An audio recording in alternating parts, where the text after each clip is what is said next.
Berkshire Hathaway Home Services sales executives for our video message of the week. All right, this week's message is entitled, Begin 2015 Ahead of the Pack. Yes, that time of year is here again.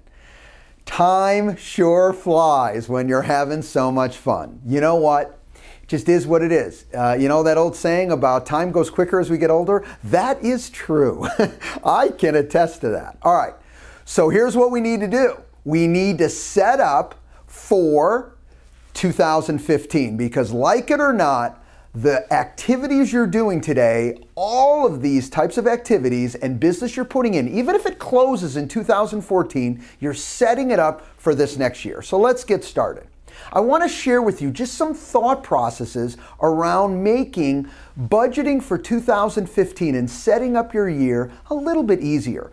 I've also attached John Joseph's email that came out this weekend about setting up the new year, or setting up for the new year, and he gave some great tips, some great specific feedback that I know will help you.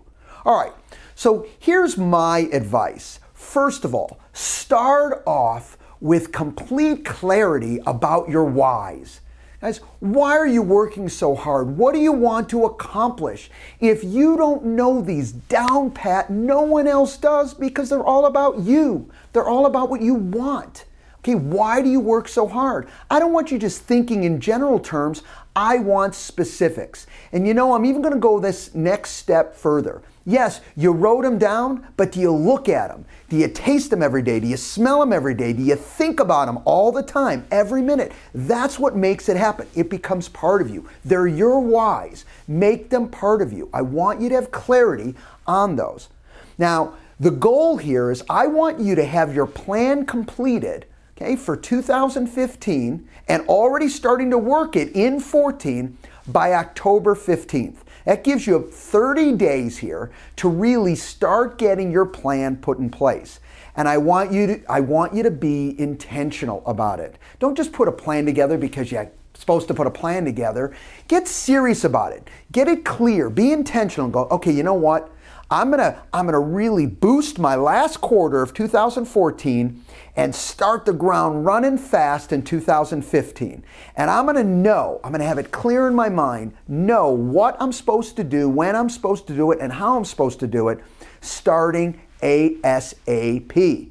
All right? So this whole plan has to be done by October 15th, 2014. Okay. I want to give you some aspects to start thinking about as you build the plan. Sometimes we get confused about, okay, the plan. What is that really about?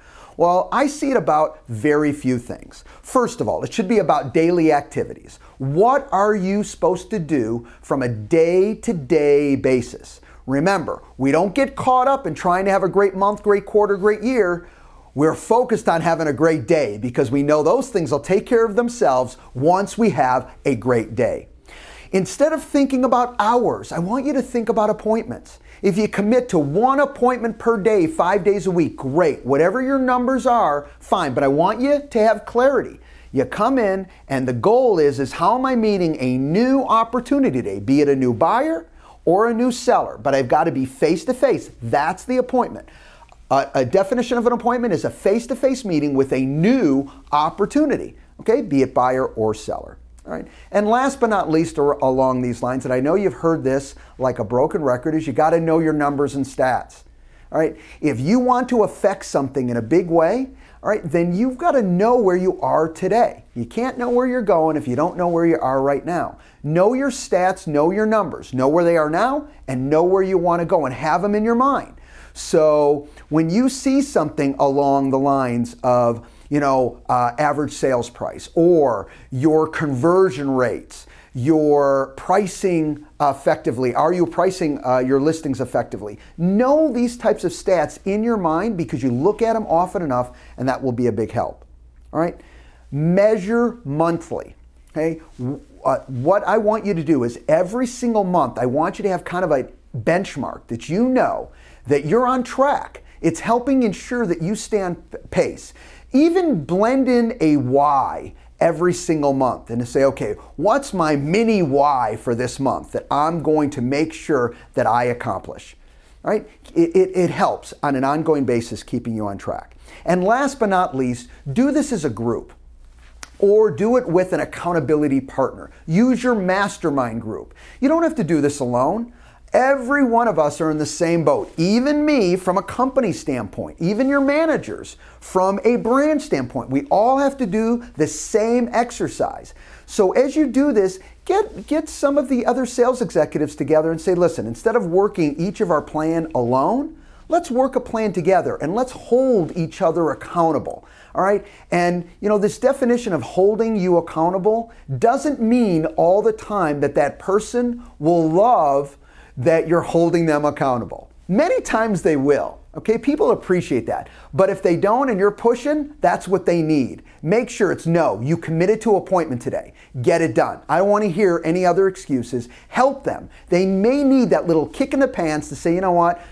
My mindset got off track. You're right. I got to get my appointment done. Let me do that. All right? That's big help. Get your plan done by October 15th. Have a great week, everybody. Be productive, and we'll talk to you soon. Bye-bye.